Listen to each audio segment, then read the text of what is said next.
Reciban un cordial saludo en nombre del Consejo Nacional de la Judicatura y de la Escuela de Capacitación Judicial de la República de El Salvador y del Centro de Capacitación Judicial para Centroamérica y el Caribe, con sede en San José, Costa Rica, a este curso virtual asincrónico sobre argumentación y fundamentación de la sentencia.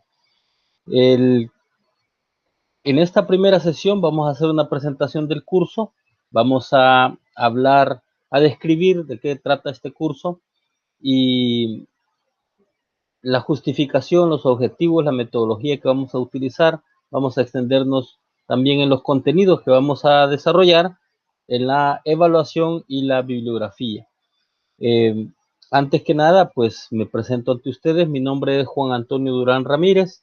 Soy juez de primera instancia, juez de sentencia de El Salvador, eh, del Tribunal Tercero de Sentencia de San Salvador, y actualmente estoy como magistrado en funciones de una Cámara de Apelaciones, en una Cámara de Segunda Instancia, cubriendo una vacante. También me dedico a la docencia universitaria y uno de los temas que más me apasionan es el de la argumentación jurídica, el de la argumentación eh, y también de la argumentación y fundamentación de la sentencia. Así es que vamos a hacer en primer lugar una presentación de esta actividad, de este curso. Insisto, sean todas y todos bienvenidos. Vamos a hacer la presentación. Voy a compartirles eh, la presentación de la... Déjenme ver, un segundito por favor. Esto. Vamos a compartirles la presentación para que ustedes puedan ver de qué vamos a hablar o de qué vamos a tratar en estas 20 horas durante el mes de octubre. En primer lugar, el curso es sobre argumentación y fundamentación de la sentencia, y el enfoque que le vamos a hacer es una aproximación desde la teoría y la práctica judicial. Ahí está el nombre de su servidor y también quienes, gracias a quienes se lleva a cabo este curso, el Centro de Capacitación Judicial para Centroamérica y el Caribe y la Escuela de Capacitación Judicial del Consejo Nacional de la Judicatura de El Salvador durante el mes de octubre de 2020. Bueno, este es un curso en modalidad virtual asincrónica.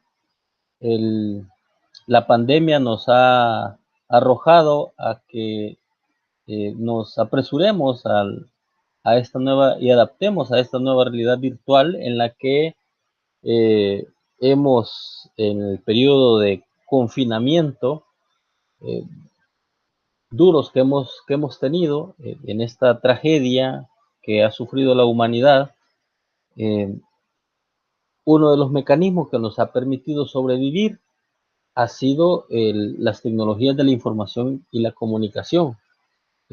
Muchas reuniones familiares o el contacto con las amistades y los estudios, ¿verdad?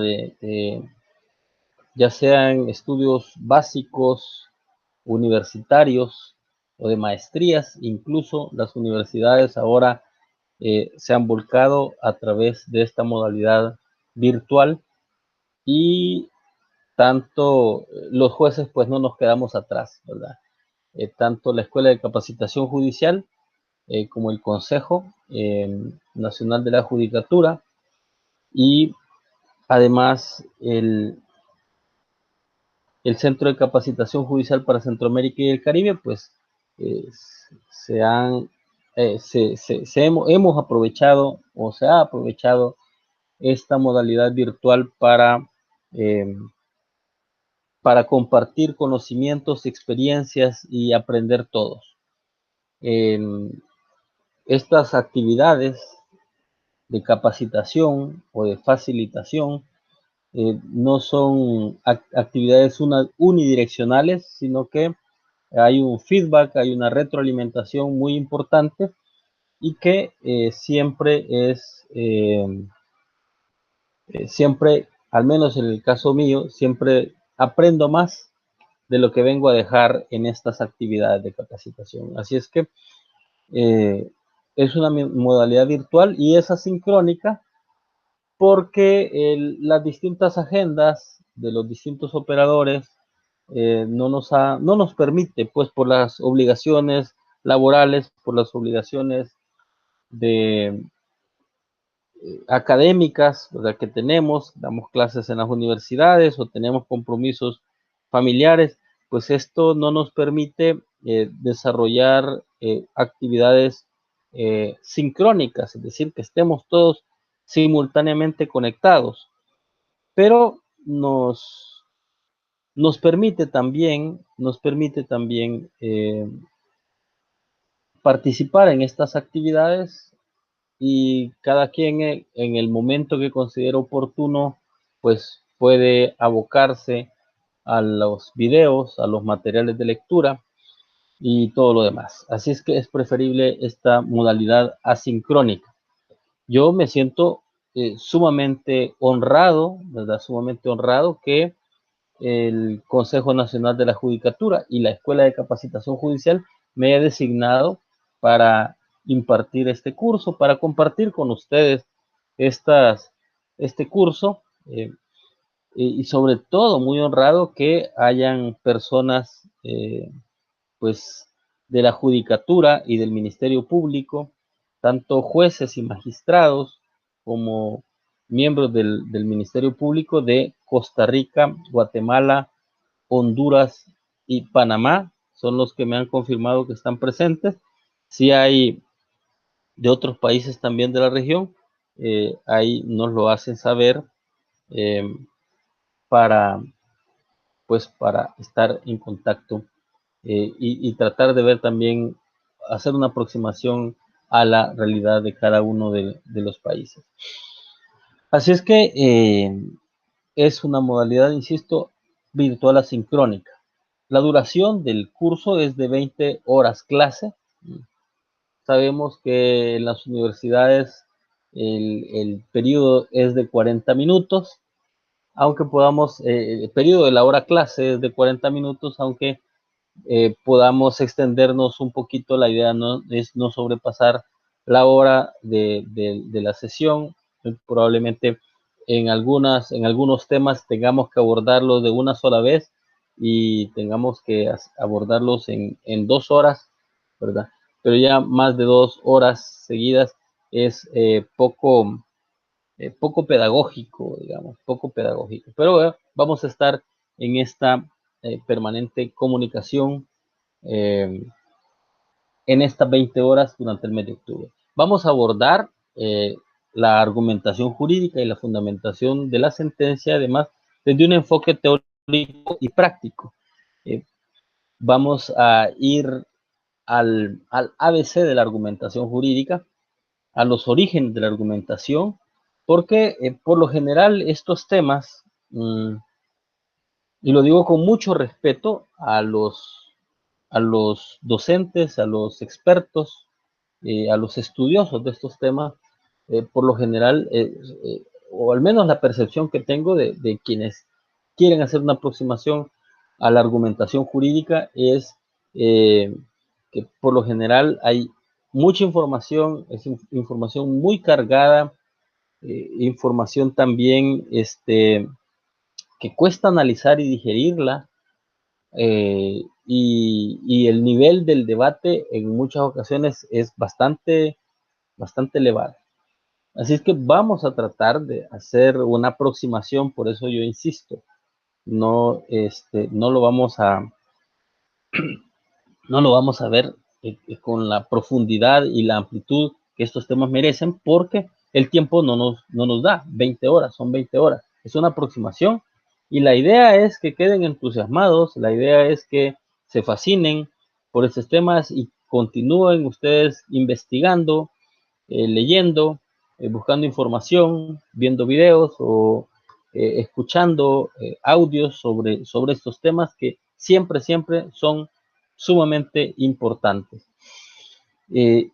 Así es que la aproximación que vamos a hacer de un enfoque teórico y práctico, y también lo vamos a tratar de hacerlo de la manera más clara, más llana, más simple posible, porque, insisto, estos son temas que no suelen ser fáciles de digerir, de abordar, y por lo general incluso hay cierta apatía, hay cierta fascinación, pero a la vez también un poquito de respeto o de temor a profundizar en estos temas. La idea es verlo desde la manera más diáfana, más clara y menos complicada posible. Y que nos divirtamos, que lo veamos y que es bonita la argumentación. Vivimos argumentando, nacemos argumentando, argumentamos todo el día, todos los días, lo hacemos en el sentido cotidiano, pero también en nuestro trabajo. Entonces la importancia es verificar cuando estamos en presencia de un argumento, cuáles son los elementos del argumento, cuáles son las bases argumentativas con las que se nos están, eh, se nos están planteando las pretensiones, y saber identificar no solamente esas bases argumentativas o el tipo de argumento que se nos presenta, sino además identificar las falacias o los defectos, los errores argumentativos que puedan haber, eh, para obviamente denunciarlos en su momento, prevenirlos también, que no vayamos nosotros a caer en esos errores argumentativos, y que nuestra sentencia o nuestro alegato adolezca de ese defecto y que vaya a ser aprovechado por la parte contraria o por el recurrente señalándonos esos vicios durante la interposición del recurso ante defectos de la fundamentación de la sentencia. Están concatenados el tema de la argumentación con la fundamentación, porque a través de la fundamentación se argumenta y se argumenta. Entonces, vamos a ver también los diferentes tipos de argumentos en temas de valoración de prueba, argumentos sobre los hechos acreditados y argumentos jurídicos que tienen que ver con la subsunción y con la aplicación de las consecuencias del caso concreto, y también con la ponderación de estas actividades. Así es que yo espero que nos divirtamos, espero eh, compartirles lo poco que sé sobre la materia, sobre esta materia, y que podamos pasarla eh, divertidos, aprendiendo y sobre todo eh, entusiasmados, y sobre todo que lo podamos llevar a la práctica. He insistido en la palabra diversión, porque para que no se vea como un tedio, para que no se vea como una carga esta actividad. Yo sé que estamos cansados, ¿verdad?, en nuestros trabajos, en nuestras obligaciones, con nuestras familias, y es un esfuerzo que hay que dedicarle al abordaje de estos temas que, insisto, algunos suelen ser áridos y por lo tanto hay que dedicarles atención y tiempo. Así es que esto pues en cuanto a la presentación del curso que vamos a llevar durante el mes de octubre en estas 20 horas. Voy a procurar colocarles uno de estos videos a diario, ¿verdad?, para que, o por lo menos de manera semanal, para ir desarrollando estos temas y que ustedes pues se puedan imponer de ellos en su momento y podamos participar en los foros, en los distintos foros de debates que vamos a armar. ¿Por qué es importante este curso? ¿Cuál es la importancia de estudiar argumentación y fundamentación de la sentencia? La modernización de la justicia no es no se caracteriza únicamente por el uso de las tecnologías de la información y las comunicaciones. Es decir, nos han aventado la pandemia, nos aventó al empleo de la tecnología. Muchos de nosotros, bueno, en mi caso particular lo confieso, me resistía a usar las plataformas, virtuales del, de las universidades, nos invitaban a capacitaciones, ¿verdad? Para que fuéramos a ver el aula virtual, para recibir la capacitación los sábados de 8 a 12 para podernos meter en esa cuestión, y muchos actuamos con apatía, yo me incluyo, porque era profesor de pizarra blanca y plumón, y con eso me era suficiente a mí para, este, para poderme dar a entender según yo, ¿verdad? En algunas ocasiones apoyándome en presentaciones como esta, pero la regla era la pizarra y el plumón. Pero hoy esta realidad nos ha aventado al empleo de las tecnologías, lo decíamos, no solamente lo hacemos para la vida personal y familiar, sino para los estudios, pero además para el comercio electrónico. ¿Ah?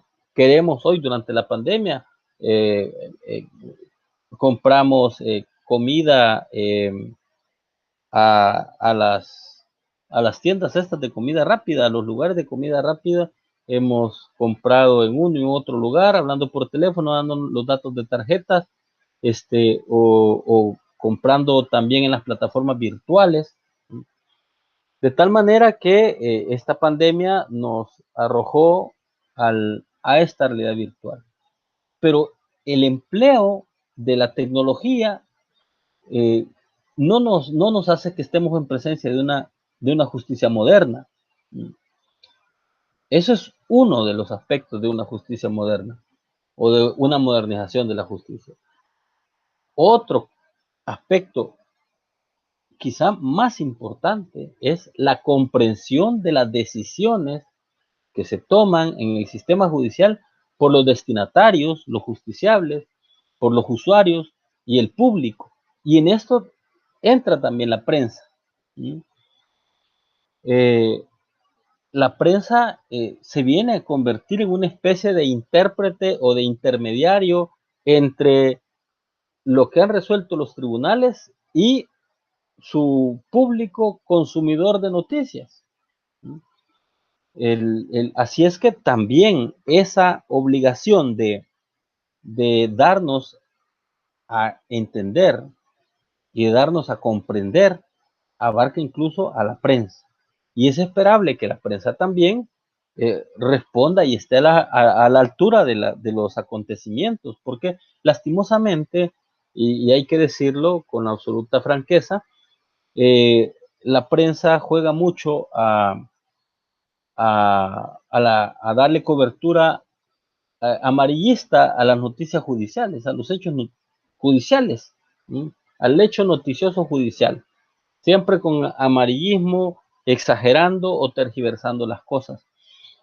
Pero ellos mismos también dicen, miren, si es que, bueno, si bien es cierto, su rol es de informar y formar opinión, pero ellos también están conscientes que no son voceros institucionales, que no son eh, ellos los que a quienes les corresponde estar legitimando o explicando la legitimidad de las decisiones que tomamos en el sistema judicial. Y otro aspecto de la prensa es que el giro sobre el que trabajan del hecho noticioso es generar polémica, porque eso es lo que vende para el periodista. De tal manera que ellos, al generar polémica, van de un lado a otro llevando lo que dijo uno y lo que dijo el otro y generando debate, a veces sobre hechos irrelevantes que no tienen ninguna importancia o mínima importancia, o hechos triviales, pero se vuelven noticia y se vuelven hechos noticiosos, y eso vende para el periodista, vende para la prensa, y el periodista necesita estar periódicamente o constantemente llevando información a la prensa. Así es que la prensa también se convierte en un destinatario, ya sea que sea radial, televisiva o escrita, o sobre todo ahora que con el uso de las plataformas digitales están ahí a través de las redes sociales de Facebook y de Twitter, sobre todo en Twitter, que son ahora plataformas en las que la información va rápido, va casi de inmediato al hecho. Por eso es importante entonces que las decisiones de los jueces sean comprendidas o las posiciones de las partes también. Cuando hablo de las partes del Ministerio Público o de los propios litigantes también, que sean comprendidas y porque de esa manera se legitima el sistema judicial frente a los justiciables, frente a los usuarios y al público y se logra la credibilidad judicial, la credibilidad en el sistema en general. Eso, esa actividad de hacerse comprender o de darse a entender exige destrezas, no solo en el manejo de la argumentación, sino además en el manejo del lenguaje, en el lenguaje oral como en el lenguaje escrito.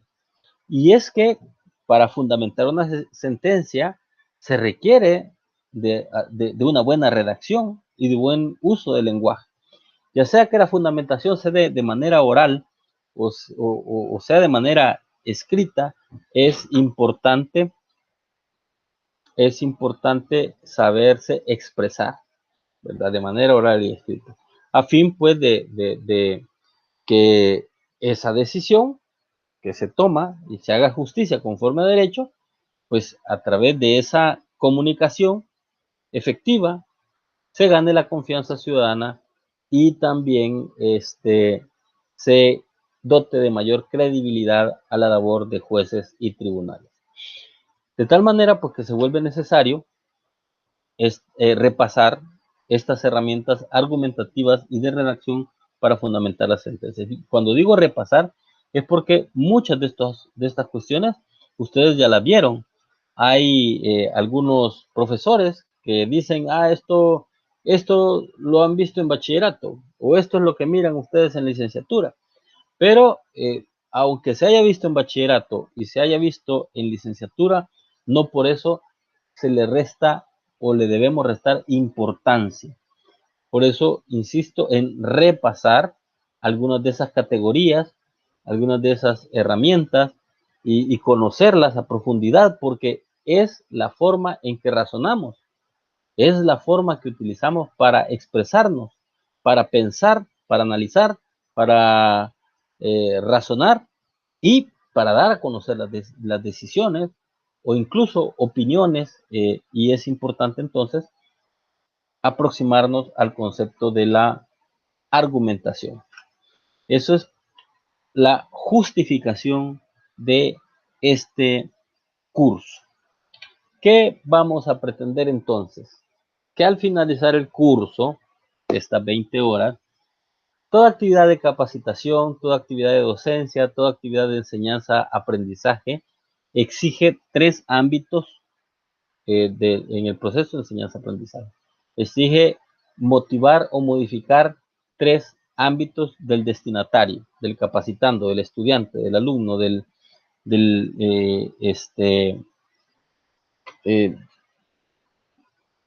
que está en la actividad de aprender. 1, el ámbito de los conocimientos, el 2, el ámbito de las habilidades y el tercero, el ámbito de las actitudes. Esto pues es lo que pretende motivar o cambiar el curso o el presente curso. Respecto de los ámbitos de conocimiento, la pretensión es que al finalizar el curso ustedes puedan identificar los elementos de la argumentación jurídica. ¿Sí? ¿Qué elementos integran la argumentación jurídica? ¿Cuáles son la importancia de aplicar la argumentación jurídica, de hablar de la teoría de la argumentación jurídica, la importancia de distinguir casos fáciles de casos difíciles y poder decir, este es un caso fácil, este es un caso difícil, poder también saber ponderar qué criterios tenemos que tener para ponderar y qué es ese elemento de ponderación, cuando estamos en presencia de falacias o trampas argumentativas o ese tipo de errores que pueden ser inconscientes o voluntarios, conscientes, con tal de hacer incurrir en error al otro, ya sea este el abogado, ya sea este el abogado de la contraparte o sea el propio tribunal, al quien el litigante pueda generarle un error en la percepción de los hechos, en la percepción de la prueba o en la interpretación de los hechos o del derecho, a partir de las habilidades argumentativas que tenga el litigante. Y si el juez no está preparado y si la contraparte no está preparada para denunciar esos vicios, para denunciar esos errores, entonces muy probablemente la contraparte no tenga la capacidad de señalar esos defectos en la argumentación y también se motive a que el tribunal incurra en el error argumentativo que ha sido propuesto quizá de manera intencional o quizá de manera accidental por una de las partes. De tal manera que la idea es que a través de este recorrido que vamos a hacer en el curso, podamos identificar esos elementos argumentativos y poderlos, a partir de esa aproximación teórica, llevarlos a la práctica, ponerlos, hacer uso de ellos en la práctica forense. Ese es el primer objetivo. El segundo objetivo es en torno a las habilidades. Uno es el ámbito cognitivo, el otro la destreza, la habilidad. Y la idea es adquirir las destrezas necesarias de las distintas herramientas argumentativas, porque hay un montón de herramientas argumentativas. Saberlas identificar y saberlas manejar. Saber cómo puedo yo, a través del modus tollendo tollens o ponendo ponens o tolendo ponens o tolendo ponens o ponendo ponens o ponendo tollens, eh, puedo refutar los argumentos del otro o señalar paralogismos o falacias retóricas o los sofismas que puedan estar haciendo la otra parte. Esa es la idea, ¿verdad? Que podamos tener esas destrezas y podamos ponerlas en práctica, ya sea identificando los errores argumentativos del otro o evitando que nosotros incurramos en ellos, ¿verdad? Ya sea para razonar y argumentar y que nuestra decisión no vaya a ser atacada o nuestro alegato tampoco vaya a ser atacado. Y finalmente, el tema de las actitudes. Es importante también motivar y generar un cambio actitudinal frente a la argumentación jurídica, que nos demos cuenta de su importancia, que nos demos cuenta qué utilidad nos representa la argumentación jurídica y por qué es necesario estudiarla, por qué es necesario profundizar en, en los conocimientos de las distintas categorías argumentativas y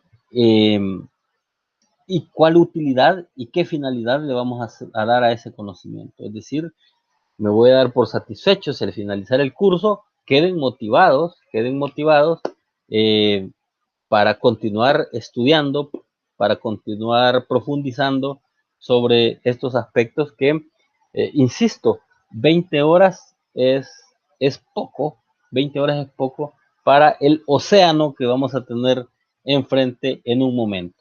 Hoy por lo menos vamos a hacer una aproximación en esta primera sesión y en el desarrollo del curso vamos a, a ir viendo cada una de estas cuestiones que al fin y al cabo son sumamente interesantes e importantes. Metodología. Bueno, ya hablamos, son sesiones virtuales asincrónicas. El objetivo es que ustedes las escuchen, ustedes se impongan de estas sesiones virtuales cuando tengan tiempo. Hagan su espacio, en su agenda, en su día, o en su noche, o en la madrugada, cuando a ustedes les resulte mejor. Aquí vámonos en estas sesiones virtuales asincrónicas, vamos a desarrollar distintos temas sobre los contenidos del curso que vamos a ir viendo. Además, vamos a utilizar lecturas seleccionadas. ¿Por qué digo lecturas seleccionadas? Porque hay una cantidad infinita de estos temas. La idea es seleccionar esas lecturas para que ustedes puedan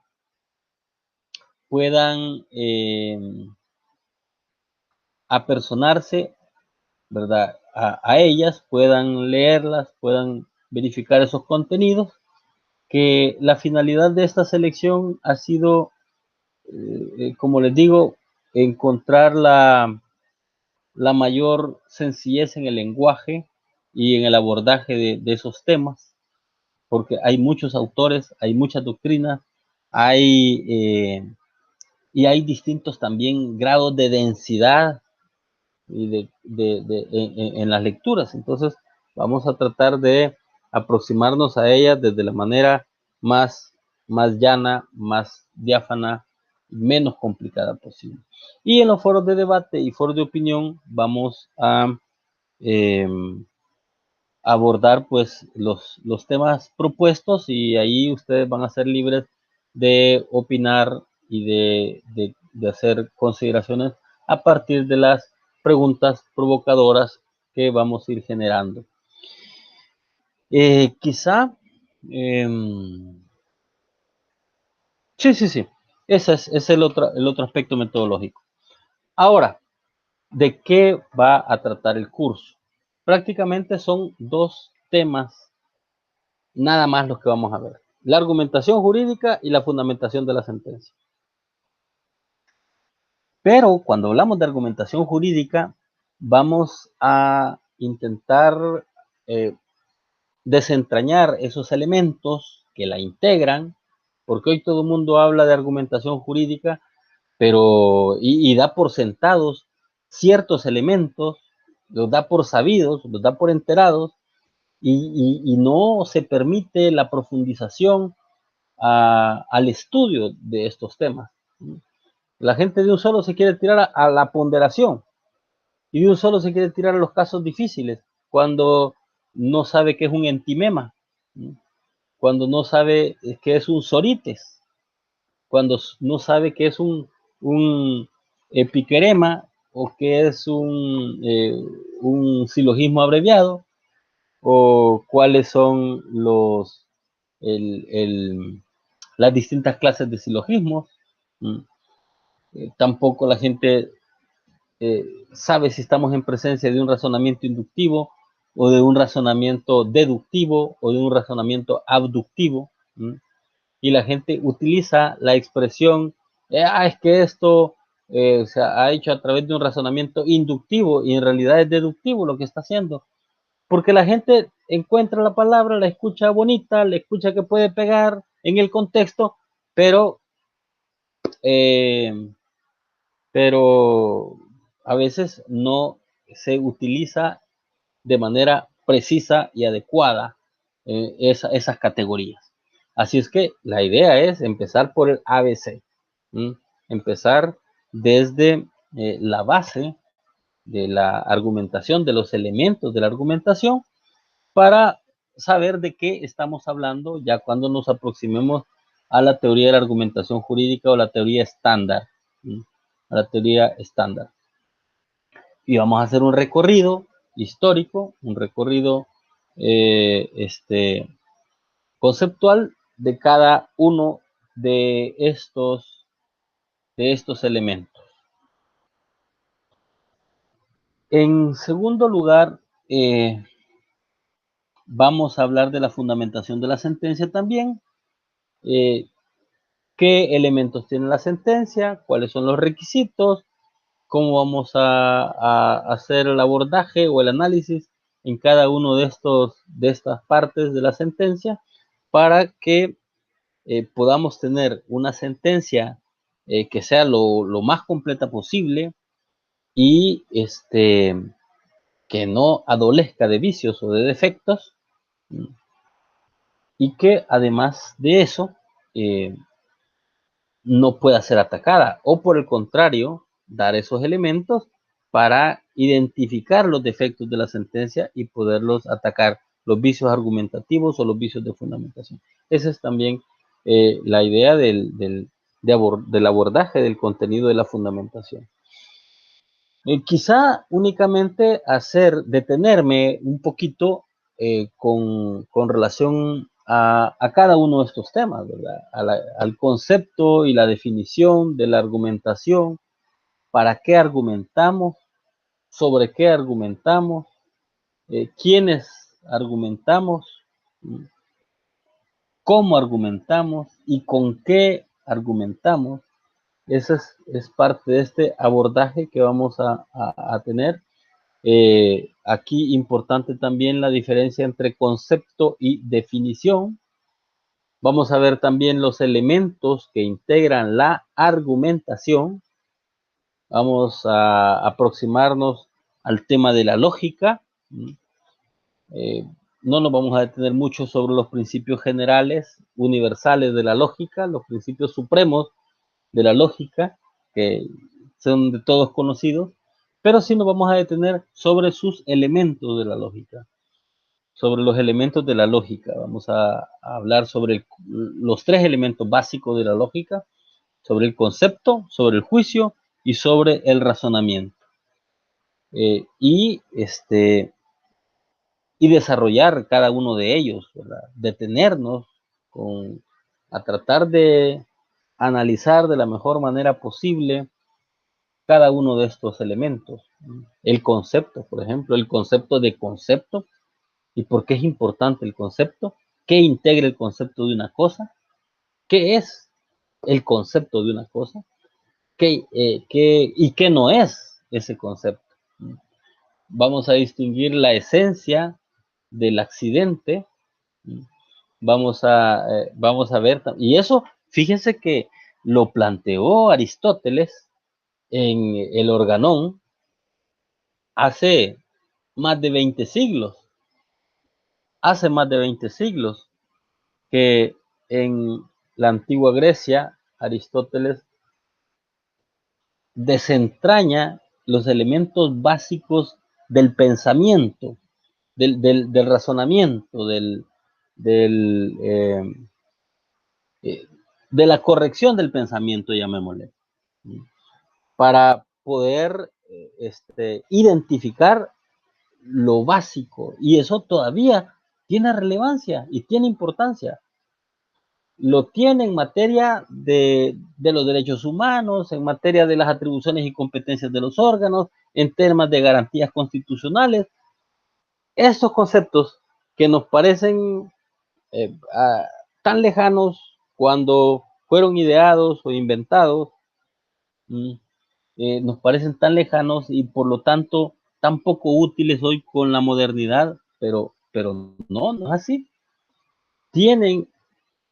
Continúan teniendo vigencia, continúan teniendo aplicación, y prácticamente todas las disciplinas se apoyan en estos conocimientos, en esta forma básica del conocimiento. Todas las disciplinas y la ciencia se apoyan en este modelo aristotélico de cómo desarma y cómo desarmó hasta lo mínimo, hasta el átomo del razonamiento, que es el concepto. El concepto es el elemento mínimo e irreductible ya, al que puede llegarse a través, o que es la base del razonamiento, el concepto. Y luego, a partir de ese concepto, desentrañar lo esencial de las cosas y lo accidental de las cosas. Y que el accidente no es lo que caracteriza el concepto. El accidente o los accidentes podrán ser características del concepto que lo podrán individualizar del universo de conceptos iguales, pero que no constituyen la esencia del concepto. Entonces, ¿qué constituye la esencia? ¿Cómo identificamos la esencia del concepto de las cosas? Esto es parte de las cuestiones donde nos vamos a detener un poquito, y a partir de ahí verificar los conceptos en respecto de la cantidad, la extensión del concepto y la, la intención o intensidad, la diferencia entre contenido y continente. Se lo debemos también a este enorme pensador que he mencionado. El contenido y el continente. Uno. Y dos, aquellos conceptos que son eh, por, por, los, por la cantidad universales o particulares y por el valor que se le da, negativos o positivos, negativos o afirmativos. Hay conceptos que son positivos y conceptos que son negativos. Por lo general decimos, ay, lo positivo es la alegría y lo negativo es la tristeza. No es cierto que la tristeza sea del todo negativo.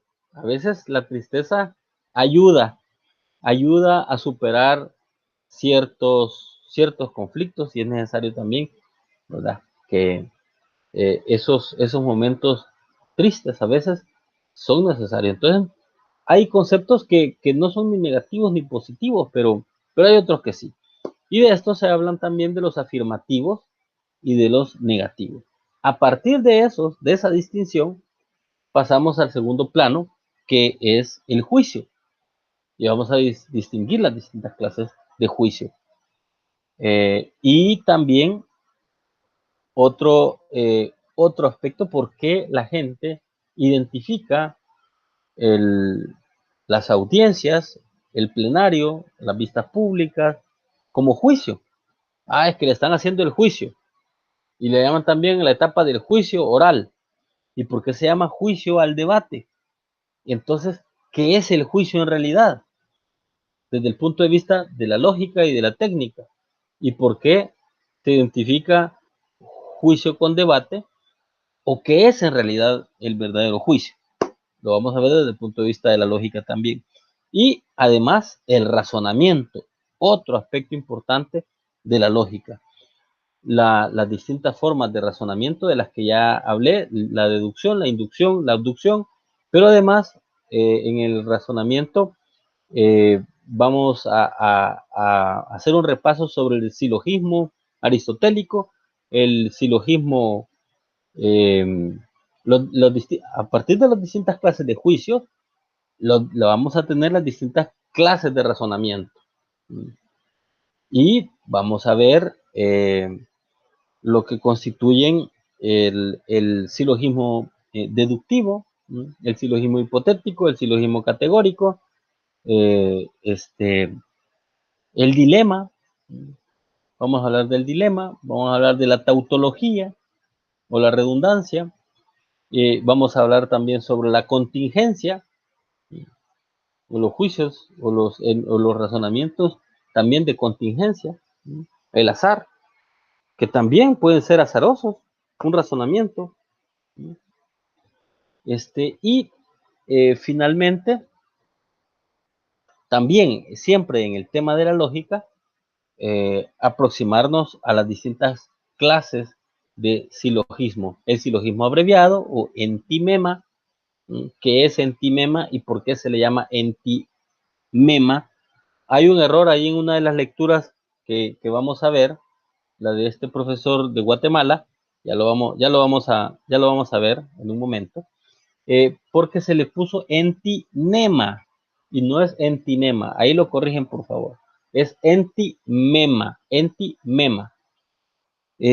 Vamos a hablar sobre el silogismo también, el polisilogismo. Vamos a distinguir entre el sorites y el epiquerema. Vamos a hablar sobre otras formas también de razonamiento. En fin, vamos a ver en qué se parece la deducción con la inducción y la abducción. Quienes niegan la existencia de la abducción y lo ven como una modalidad de inducción. ¿Y por qué se insiste en esta forma de razonamiento? Vamos a ver también cómo es que surge el razonamiento deductivo que es desarrollado por Sócrates y por qué Sócrates no desarrolla el razonamiento inductivo pese a que lo conocía, sino que tuvo que esperarse hasta los empiristas ingleses, hasta la época moderna con Descartes, hasta los aportes de John Stuart Mill, que empezaron a aprovechar esta forma de razonar a través de la inducción y el método científico, el surgimiento del método científico, y cómo esta cuestión de la ciencia nos convierte y nos aparta en una diferencia abismal de cómo ver el mundo en la cultura inglesa, anglosajona, angloparlante, con la cultura latina, o es más, el modelo latinoamericano que está directamente vinculado con el modelo europeo continental. ¿Cómo es que esto incide en la ciencia, en la educación, en el derecho, y cómo son nuestras clases, nuestras cátedras, ¿no? Y eso, esta es una evidencia de eso, y cómo, por ejemplo, es una clase en materia desde el punto de vista eh, anglosajón, donde se emplea el método empírico y nosotros el método deductivo. ¿Por qué? Lo vamos a ver. Pero además, cómo eso incide en el derecho, cómo estas concepciones deductivos e inductivos inciden en el derecho. Lo vamos a ver. Y cómo también estas se están aproximando la una de la otra. Luego de ese estudio sobre la lógica, vamos a continuar con la retórica. Vamos a ver los elementos de la retórica, porque la retórica también cayó en una mala fama y fue marginada y fue denostada, fue mal vista, fue eh, despreciada la retórica, y por qué a la lógica sí se le puso la atención que se le puso. Y vamos a ver cómo también en el esfuerzo de recuperar esas razones que he señalado, de esas críticas que se plantearon a la retórica, el esfuerzo que hace Aristóteles por, eh, por una retórica que debería de responder también a un aspecto racional. Y ya lo vamos a ver más adelante, pero una de las razones es que a través de la retórica, a través de argumentos retóricos, a través de el empleo de sofismas y de señalamientos de esa naturaleza, Sócrates fue condenado a beber la cicuta. Y de aquí vamos a aprovechar para dejar la primera tarea y para generar el primer debate que vamos a plantear. Y tiene que ver con dos lecturas de la antigua Grecia. La primera es con la apología de Sócrates. La apología de Sócrates es la defensa de Sócrates, la defensa que él formuló frente al foro que lo condenó. Muy probablemente ustedes ya la conozcan, ya la han leído, pero para quienes no, pues sáquenle el mayor provecho posible a esta lectura. Y para quienes ya lo leyeron, pues bienvenidas las contribuciones que van a hacer en el foro, ¿verdad? Para que platiquemos y todos salgamos enriquecidos con sus aportes, con nuestros aportes, con los aportes de todos. Y además, la otra lectura es de Critón sobre el deber. Critón era un discípulo de Sócrates y en esa lectura sobre Critón, de Critón sobre el deber, se plantea un pasaje en el momento de la vida de Sócrates Y obviamente fue escrito por Platón. Hay que recordar, Sócrates no escribió, no dejó obra escrita, pero su discípulo Platón sí, al menos a él se le atribuye el, el, la apología de Sócrates y los diálogos socráticos. Y dentro de los diálogos socráticos está Critón sobre el deber. Esa quizá va a ser la primera actividad que vamos a tener en el foro, ¿verdad? Ahí les voy a colgar el link o les voy a subir tal vez estas lecturas para que se deleiten. E insisto, vámonos a las bases de este conocimiento para que vayamos poco a poco avanzando hasta llegar al tema de la argumentación y de la teoría estándar de la argumentación jurídica. Porque ¿qué es lo que ocurre con esta modalidad de cursos? Hay gente que va de un solo a la teoría estándar y eso aterroriza a la gente, eso lo deja a la gente desubicada. Dice, nah, ya cuando están hablando de ponderación, de pesos, en la argumentación, bueno, vamos por partes y vamos despacio, que llevamos prisa.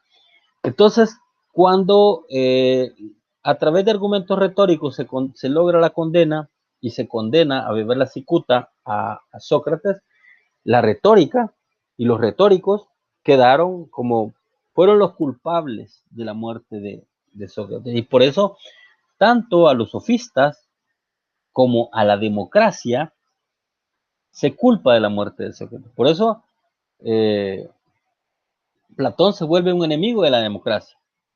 Y por eso Aristóteles también no cree en la democracia, porque eh, a través de la votación se logró la condena de su maestro.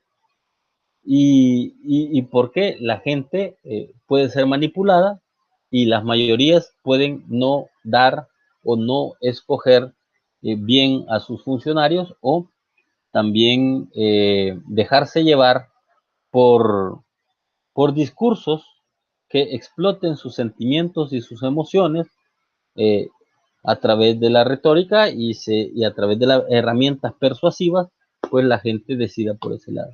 Entonces, eh, como para no dejarla tirada y abandonada, Aristóteles retoma la retórica y al menos le agrega 3 elementos importantes que vamos a ver.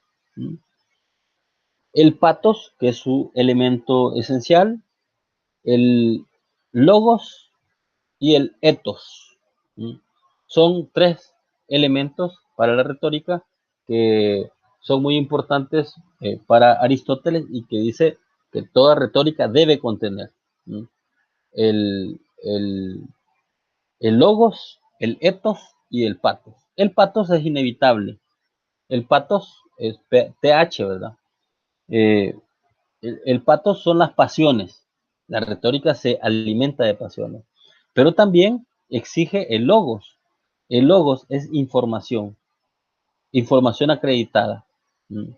Es decir, que nos documentemos bien, que no solamente pongamos pasión en los argumentos, sino que nos documentemos bien. Y el ethos, que tampoco se descarta, es que tiene que ver con la ética, con la ética. Entonces, sobre esto vamos a regresar y nos vamos a detener y vamos a hacer un pequeño estudio, por lo menos una sesión para hablar de retórica y cómo es que nos mueve por estos rumbos don Aristóteles. Vamos a hablar sobre falacias también. Vamos a hablar sobre falacias, sobre las clases de falacias a partir de los distintos autores. Irving Copy señala la clasificación entre formales y no formales. Eh, eh, Cohen y Nagel también señalan otra clasificación. Hay otros autores, Rosalío, no me recuerdo el nombre del autor, Rosalío Durán, Durán creo que es, Rosalío Durán. También hace una clasificación sobre su propia clasificación sobre las falacias, ¿verdad? Lo importante es que las podamos identificar, ¿verdad? Esos vicios y esos errores argumentativos. Luego vamos a hablar de la argumentación jurídica, vamos a hablar de los precursores de la argumentación jurídica, entre ellas, después que había quedado tanto tiempo y que abandonada la retórica, y que únicamente se había procurado la ciencia sacarle punta a la lógica,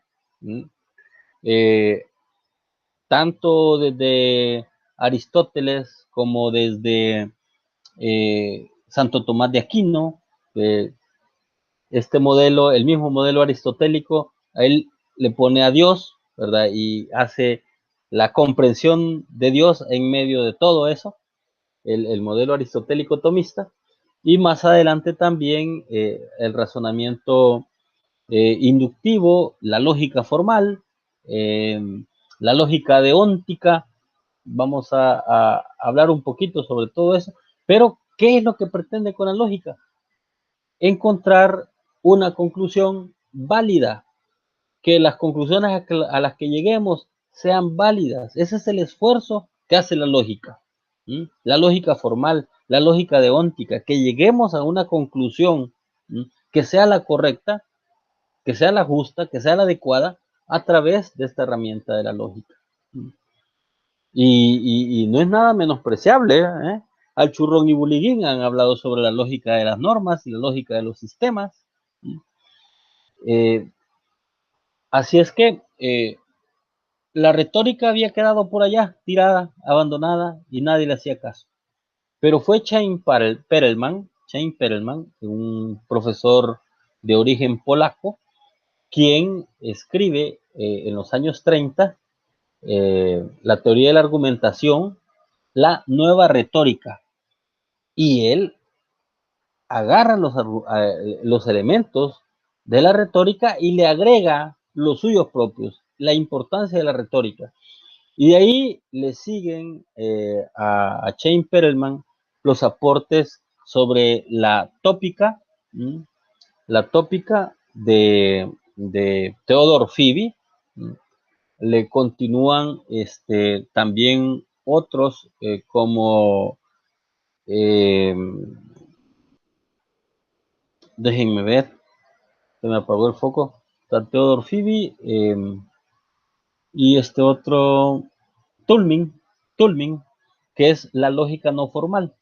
Con los aportes de Tulmin, él propone también ciertas premisas y cierto razonamiento que tiene una estructura lógica, pero no es tan cuadrada, llamémoslo así, y tan 2 más 2 es 4 como la lógica, pero sí elabora algunos elementos que son importantes para el tema de la argumentación. Entonces, estos tres autores, Perelman, Tulmin y Phibby, son prácticamente los precursores. A hay que agregar a Luis Recasens Sitges, a este enorme prodigio, este filósofo español también, radicado en México, que escribe sobre el logos de lo razonable, el logos de lo razonable, y también da unos aportes muy importantes para tratar de no forzar tanto el tema de la lógica, tratar de relajarlo un poco, pero también cuál debe ser ese contenido de lo razonable y qué lógica debe haber ahí, pues son aportes de los precursores de la teoría de la argumentación jurídica.